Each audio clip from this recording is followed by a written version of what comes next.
খুৰাহঁতৰ ঘৰলৈ যাম বুলি কৈছিলি দেখোন আজি যাবিনে নাযাওঁ যাবলৈ মনটো আছেও নাইও কি কওঁ কি নকওঁ লাগি আছে পাই মনটো মোৰ একেই অত থাকিও শান্তি নাই লগা তত থাকিও শান্তি নাই লগা অথনি ডিউটিত থাকোঁতেও একেবাৰে অশান্তি লাগি আছে যেনে তেনে সময় অকণ পাৰ কৰি আহিছোঁ আৰু যাওঁ নহ'লে ব'ল দুজনীয়ে ৰুমটোৰ ভিতৰত সোমাই থকা দেখিয়ে মনটো বেছিকৈ বেয়া লাগিছে চাগে কিবা অশান্তি লাগি গৈছে মনটো ভাল লাগে বা কিজানি গাঁৱলৈ ওলাই গ'লে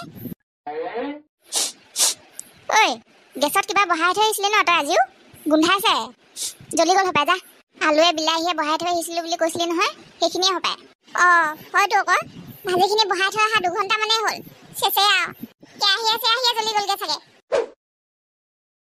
আমাৰ জুবিনদাৰ নাইকিয়া হোৱা দিন ধৰি মনাই অকল জ্বলা শাক ভাতকেই খুৱাই আছে নেখালেও নহয় বুলিহে বনাই বনাই খাই থকা হৈছে আৰু কাৰনো খোৱা বোৱাত মন বহিব বাৰু ঘৰৰ মানুহ এজন নোহোৱা নিচিনা হৈ থাকিলে মা ডাঙৰ হ'লে ময়ো জুবিনদাৰ নিচিনা হ'ম ধুনীয়া ধুনীয়া গান গাম এক্টিং কৰিম নাচিম হবি বৰ ভাল কথা কিন্তু অকল গান গালে আৰু এক্টিং কৰিলে জুবিনদাৰ নিচিনা হ'বলৈ নোৱাৰো নহয় বোপাই বহুত ধৈৰ্য লাগিব বোপাই জুবিনদাৰ নিচিনা মহান মানুহ হ'ব লাগিব মানুহক সঁচা অন্তৰে ভাল পাব লাগিব প্ৰকৃতিখনক সঁচা অন্তৰে ভাল পাব লাগিব জীৱ জন্তু গছ গছনিক ঢেৰ মৰম কৰিব লাগিব তেতিয়াহে তই জুবিনদাৰ নিচিনা হ'বলৈ পাৰিবি জুবিন গাৰ্গৰ নিচিনা হোৱা ইমান সহজ কথা নহয় বোপাই মইতো আৰু 7টামান জনম ল'লেও তেওঁৰ নিচিনা হ'বলৈ নোৱাৰিমগে চাগে জবাই ফোন কৰিছে হেল্ল' ঐ নবৌ কথা এটা গম পালি নাই কি কথা ক'লেহে গম পাম আকৌ সত্য আৰু নাৰায়ণ হেনো দুইটা একেলগতে এক্সিডেণ্ট হ'ল যোৱা নিশা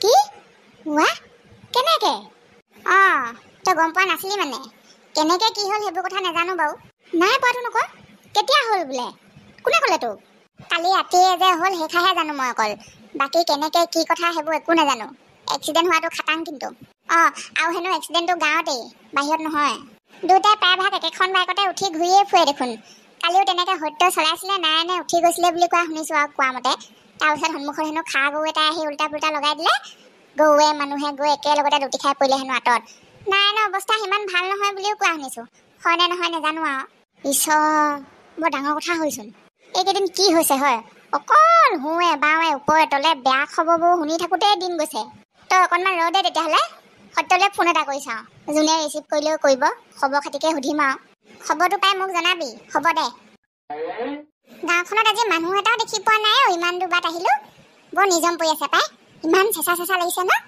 লাগিবতো নকওঁ অসমৰ প্ৰত্যেক ঘৰ মানুহৰ ঘৰতে ঘৰৰ মানুহ মই আগতে অৱস্থা হৈ আছে আকৌ এতিয়া ডেকা ল'ৰাবোৰ ক'ৰবাত গছতলে চছতলে বহি জুবিনদা গান শুনিয়ে দুখ কৰি আছে চাগে কন্দাই কান্দিব খং উঠে খং উঠিব মদ খুৱাই মদ খাব সেইবোৰকে কৰি থাকিব আৰু এইকেইদিন আগতে আহিলে এইখিনিতে দৌতিকে পেটুৱাকে দেখিবি আৰু আজি সিহঁত দুটাও নাই দোকানো এখন খোলা নাই দেখোন গুটিলে কিবা এটা নি দিব লাগিছিলে নহয় কি কৰ এতিয়া একো নহয় ব'ল আগতে যেতিয়া আহিলেও মই খালী হাতে আহিয়ে পোৱা নাই আজি যে এইটো অৱস্থাৰ কাৰণে তাৰ কাৰণে একো এটা নি দিবলৈ পোৱা নাই সিও বুজি পাব ঘূৰি অহা সময়ত পইচাকে 100 এটা দি থৈ আহিম ব'ল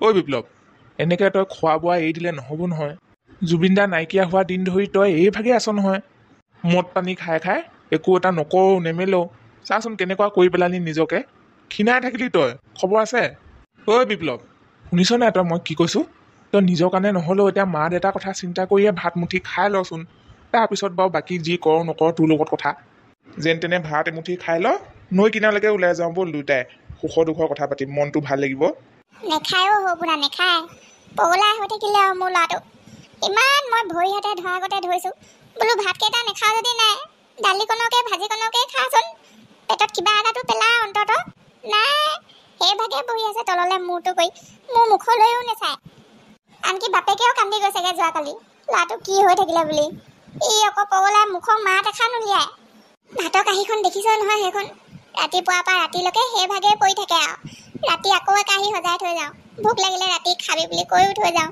নাই ৰাতিপুৱা উঠি আকৌ এইভাগে কাঁহী পাওঁ উপায় নাপায় গাহৰিকে দি দিওঁগৈ আৰু কি হৈ থাকিলে হয় মোৰ ল'ৰাটো হ'ব না চিন্তা নকৰিব খুইদেউ মই আহিছোঁ নহয় ইয়াক আজি মুঠতে যেনেকৈ হ'লেও ভাত দুটামান খুৱাইহে মই ঘৰলৈ যাম দে খুৱাবলৈ চেষ্টা কৰ নহ'লে মৰি থাকিব এইটো কাহানি বাই এইভাগে বহি বহিয়ে ঐ গুটি ঐ বাই বৰ ঠাণ্ডা হৈ আছে দেখোন ঘৰখন নাই নি মানুহ ব'ল যাওঁ একো নহয় নাৰায়ণহঁতৰ ঘৰলৈ নাযাওঁ সত্যহঁতৰ ঘৰলৈকেহে যাম গুটি বাপেকক 100বাৰমান লগ ধৰিলোঁ, নাই লছ হয় নহয়। ব'লচোন তই দাদা ভাগৰ স্কুটিখনকে লৈ ল, পাক এটা মাৰি দিওঁ দুজনীয়ে। ভালে হওক বা বেয়াই হওক, আগতে দাই খৰিদৌ বুলি কমটি অহা যোৱা কৰিছিলে নি? এক্সিডেণ্ট হোৱা কথাটো শুনি মোৰ অকল সেইবোৰকে মনত পৰি আছে। সত্যটো অকণমান ফুচুৰিমূৰীয়া নহয় জানো? তাৰ কথাবোৰকে বেছিকৈ মনত পৰি আছে আকৌ। ব'লচোন যাওঁ, একো নহয়। মানুহৰ জীৱন আজি আছে কালি নাই, জেদ ধৰি নাথাকিবি, ব'ল। আগফালেও চালোঁ, পিছফালেও চালোঁ, বাৰী চুকলৈকে চালোঁগৈ, নাই ক'তো এটা প্ৰাণীও নাই। দুৱাৰ চোৱা সেইভাগে ধিদাং দাংকৈ মেলি থৈ গৈছে। ফোনটো হোৱা ৰুমত চাৰ্জতে লগাই থৈ গৈছে। জবাহঁতৰ ঘৰলৈকে গৈয়ে সুধি চাগে আকৌ নহ'লে, জানিবও পাৰে নহয় ক'লৈ গৈছে। নহ'লে মই সেইখিনিলৈ গৈ চিঞৰ এটাকে মাৰি চাওঁগৈ। ঐ জবা, ইমানকৈ কৈ আছা যদি ব'ল নহ'লে পাক এটা মাৰি দিওঁ টিককৈ। কিন্তু যাম আৰু আহিমহে দেই, বহা বহি চিষ্টেম নাই আকৌ। যি সুধিবলগীয়া আছে থিয় থিয় সুধিবি। ঐ জবা, গুটি মাহীয়েকৰ মাতটো গোটেই লগা নাইনে? ঐ আমাৰ গুটিহঁতৰ মানুহবোৰ ক'লৈ গ'ল গম পাওঁ নি? ঘৰত মানুহ এটা নাই, দুৱাৰ চোৱা মেলি ক'লৈ গ'ল জানো? আমি অথনিতে আহি চোতালতে ৰৈ আছোঁ। কৈ থৈ গৈছিলে নি ক'লৈ গৈছে? ঐ ভনী, মই ইয়াতে বহি আছিলোঁ সি। গৈছোঁ। আলহীয়ে ওলালেহি দেখোন এতিয়া। হ'ব জানো যোৱাটো? হ'লেও নহ'লেও তোক মই খবৰটো দিম ৰ। তই যি কি নহওক ঘৰতে থাকচোন, ক'লৈকো ওলাই নাযাবি, মই ফোন কৰিম। তোক আজি বাইহঁতৰ চোতালত থিয় কৰাই থ'বলৈ অনাগতেই হ'ল। আহিছে মানুহ, বহিবলৈ পাবিগৈ। মোৰ মন থকা হ'লে অথনিতে ভিতৰলৈ গৈ বহিলোগৈহেঁতেন। আলহী মানুহ নহয় মই, যিটি কথা কৈ নাথাকিবি আকৌ। কেতিয়াবাতে পালিহি নি তহঁত দুজনী? আহিছোঁ বুলি ফোন এটাটো কৰিবলৈ পাৰ, তেতিয়া অন্ততঃ এনেকৈ থিয় হৈ থাকিবলগীয়া নহ'লহেঁতেন। তই আলহী ছোৱালীজনীও লৈ আহিছ। পালোহিতোন, 5 ঘণ্টামানেই হ'ল তহঁতৰ ঘৰৰ চোতালত বুন্দাপৰ দি থকা। কথা শুন তাই, মই সিহঁতৰ ঘৰলৈ ওলাই যোৱাই আধা ঘণ্টা হোৱা নাই। ঘৰত দৰ্জা চৰ্জা মেলি মোবাইল ত'তে পেলাই কেনেকৈ ওলাই যাওঁ হয় তই? সদায় এনেকৈ ওলাই যাওঁ নি? অন্ততঃ আগফালৰ দৰ্জাখনটো লগাই থৈ যা, পিছফালৰখন নলগালেও। সেই দেখি থকা ঘৰখনলৈ যাবলৈ কি দৰ্জা খিৰিকী বন্ধ কৰি থৈ যাব লাগে হয় এই দিনতে? তহঁতৰ নিচিনা টাউন নহয়, চোৰ ডকাইত আহি চব লৈ যাব বুলি ভয় খাবলৈ। আহিলে গৰু ছাগলী হাঁহ কুকুৰা কেইটাহে আহিব আৰু পাকঘৰলৈ, বাকী কোনো নাহে আমাৰ গাঁৱত। তহঁতিহে আকৌ 5 মিনিটৰ ৰাস্তা এটা যাবলৈকো 100বাৰ চিন্তা কৰ। ঘৰ দুৱাৰ খিৰিকী দিনতে বন্ধ কৰি তলা মাৰি থৈ যাওঁ। আমি সদায় এইভাগেই থাকোঁ, মুকলিমূৰীয়াকৈ। হৈ মনা গৃহস্থই বহিবলৈ নিদিয়ে, বৰ ফিতাহী হ'ল যেন লাগিছে আজিকালি। শুনিছ নাই কেনেকুৱা টাইট কথা? নিজে বহি থাপৰ খাবি তই। ইমান দিনৰ মূৰত আহিছ, অলৌ ভলৌখন বকি নাথাকিবি। ব'ল মনালিছা ব'ল। অথনিতে বহিবগৈ পাওঁ নহয় তহঁতি ভিতৰলৈ গৈ। দুৱাৰ খিৰিকী খোলাই আছে, বাহিৰত থিয় হৈ আছে গজংকৈ। জানো এই চেয়া পাগলী কথা, এইনো কি নকয়। ভগৱানেও কেতিয়াবা বৰ নকৰিবলগীয়া কামবোৰে কৰি পেলাই দেই। মোৰ নিচিনা নমৰি জীয়াই থকা বুঢ়ীজনীক মাৰি নিনিয়াকেনো ভগৱানে সেই ইমান ধুনীয়া গান গোৱা, ইমান ধুনীয়া ডেকা ল'ৰাটোক মাৰি নিব লাগে নে? সেইবোৰ ভগৱানৰ তুল্য ল'ৰাকনো ইমান কমটি বয়সতে মাৰি নিব লাগে নে? কত সপোন থাকি গ'ল, কত আশা থাকি গ'ল। নেপায় দেই, এনেকুৱা কৰিব নালাগিছিলে ভগৱানে। ঘৰখন বৰ নিজান লাগিছে দেই আজি। ঘৰখনেই নহয়, গোটেই গাঁওখনেই নিজান হৈ আছে পাই আজি। এই বাপেক পুতেককেইটা ক'লৈ গ'ল জানো? ৰাতিপুৱা খাওঁ নাখাওঁকৈ ভাত কেইটামান খাই ওলাই গ'ল যি গ'লেই আৰু। দুপৰীয়া যে ভাত কেইটামান খাবহি লাগে, নাই এটাও খবৰ নাই এতিয়ালৈকে। বাবাটোৰ মনটো বৰ বেয়াকৈ সেমেকি আছে এইকেইদিন। ৰাতিপুৱাৰ পৰা গধূলিলৈকে অকল জুবিন গাৰ্গৰ গান কেইটাকে লগাই ল'ব আৰু বিচনাখনতে ওপৰলৈ মূৰ কৰি পৰি থাকিব। ভালকৈ মাত বোলো কৰা নাই। সঁচাকৈ আকৌ ঘৰৰ মানুহ কোনোবা মৰি থকা গোটেইহে লাগিছে পায়। এই পদুমীজনী কি কৰি থাকে জানো দিনৰ দিনটো আজিকালি? আগতে ভালকৈ অহা যোৱা কৰি থাকোঁতে এইখিনিতে বহি দুপৰীয়া সময়কণ পাৰ কৰিছিলোঁ চাহৰ জুতি লৈ। এইখিনি সময়ত ময়ো অকলে থাকোঁ, তাইও অকলে থাকে। আহিলে হয় নহয় নিজে, আগতে যি হ'ল যি নহ'ল চব কথা বাদ দি।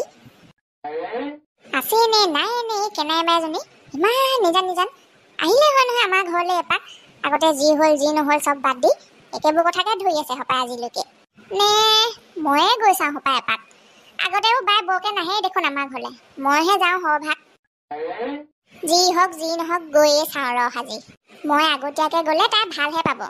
বাবাটোৱে প্লাষ্টিকৰ দাঁত পাৰি আনি দিয়াৰ পৰা ভালকৈ কথা কেইটাও পাতিবলৈ পোৱা হৈছোঁ। যাওঁ, একো অসুবিধা নহ'ব সুখ দুখৰ কথা পাতোঁতে। নকবি আৰু বুজিছ, গাঁওখনত জুবিন গাৰ্গ নোহোৱা হোৱাৰ পিছৰে পৰা অকল এইবোৰ ঘটনাকে ঘটি আছে। ডেকা বুঢ়া সৰু ডাঙৰ মতা হওক মাইকী হওক মুঠতে চবৰে একে অৱস্থা। আমাৰ দুজনীও সেই ৰুমৰ ভিতৰতে সোমাই থাকি মনটো ভাল নাই লগা বুলিয়ে গাঁৱৰ ফালে গুচি আহিলোঁ আকৌ, তোক খবৰ এটা নিদিয়াকৈ। গাঁওবুঢ়া দেউতা ভাগৰ অকণমানি নাতিয়েকটোৱেও গম পাইছে বোলে আকৌ। সিদিনা হেনো চোতালত জুবিন দাক আনি দে বুলি বাগৰি কান্দিছে। তাৰপিছত সত্যনাৰায়ণৰ ঘটনাটো কি হ'ল বুলি ক'লি?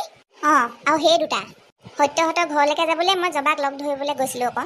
শুনা মতে আৰু ৰাইজে দেখা মতে দুইটাই হেনো কালি ৰাতি মোবাইলত ডাঙৰকৈ জুবিনদা গানকে লগাই ঘৰলৈ গৈ আছিলে বোলে 11:30-12টামান বজাত। সত্যই চলাইছিলে, নাৰায়ণে উঠিছিলে হেনো। তাৰপিছত খাৰ গৰু এটা আহি অগা ভেটা কৰি দিলে বোলে। দুইটাই খাইও আছিলে, গৰুৱে মানুহে সমানে চিটিকি আঁতৰত পৰিলেগৈ হেনো তিনিওটাই তিনিফালে। যি কি নহওক আহিবলৈ যে জানিলি আকৌ নিজে বায়লৈ মনত পেলাই। ঘৰত সৰু পোনাও নাই, বিপ্লৱৰ ওচৰলৈ গৈছে। দেশত ইফালে সেইখন বা বাতৰি অকলে অকলে চকু পানী ওলাওকে বহি আছিলো আৰু মাজে মাজে তোৰ কথাকেও ভাবি আছিলো। মিছা কথা ক'লেনো কিডাল হ'ব? ময়ো অথনিৰ পৰা চোতালতে থিয় হৈ তই এপাক যোৱা হ'লে বুলিয়ে ভাবি আছিলো। বাপেক পুতেক দুইটাই নাই। পিছত গম পালো আৰু তই ইমান সহজতে যোৱা মানুহ নহয় বুলি। সেইকাৰণে নিজে গুচি আহিলো লাজমান কাটি কৰি।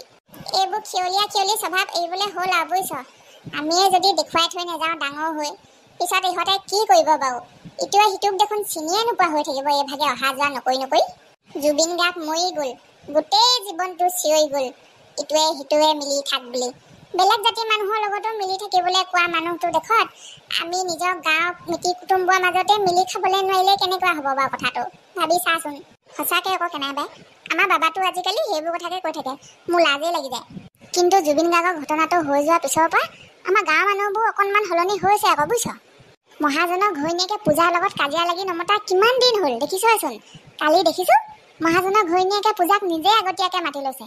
পূজায়ো হাঁহি মাতিছে। সিহঁত দুজনীয়ে মাত বোল কৰিবলৈ পাৰিছেই যেতিয়া আমিবোৰনো কি হয় নি? মাতিলেগে তেতিয়াহ'লে। একালত দুইজনীয়ে ভাল সখীয়েকো আছিলে দেখোন। ঐ যাবা হেৰি কৰ, তোৰ যাবলৈ সিমান এটা মনো নাছিলে নহয়। তই নেলাগে আৰু বুজিছ। ভনীৰ লগতে মনালিছাও আহিছে নহয়। মই সিহঁত দুজনীৰ আগতে ক'লো কথাষা। দুইজনীয়ে যাবলৈ ওলাইছে দেখোন। সিহঁতৰ লগতে যাওঁগৈ বুজিছ। তিনিওজনীয়ে খোজকাঢ়িয়ে যামগৈ, কিমান দূৰনো বাট। মই ওলালোৱে আকৌ তাৰপিছত যাবলৈ। তই অথনি ঘৰলৈ গুচি যোৱাৰ পিছৰ পৰা ওলাই আছো। আৰু অকল তই মই তহঁতৰ ভনী আৰু মনালিছাই নহয়, আৰু কেইবাজনীও যাব আমাৰ লগত। গোটেইকেইজনীয়ে খোজকাঢ়ি যাওঁগৈ ব'ল। হয় নি? ভালে কথা আকৌ তেতিয়াহ'লে। কোন কোন যাব আৰু? নন মাক, পদুমী খুৰীদেউ, কেনাই বুঢ়ী চব ওলাইছে দেখোন যাবলৈ। আৰু চম্পাও যাব হেনো। সিহঁত কেইজনীও যাবনে আমাৰ লগত? নিজে কৈছেনে যাম বুলি? নিজে কৈছে, মোলৈ নিজেই ফোন কৰিছে। নিজেই কৈছে। মই গৈ আছো আৰু তহঁত কেইজনী পদূলিলৈ ওলাই আহ। এতিয়া সেইবোৰ চিন্তা কৰি থকা সময় নহয়, গোটেই কেইজনীয়ে লগে ভাগে গৈ চাই আহোগে।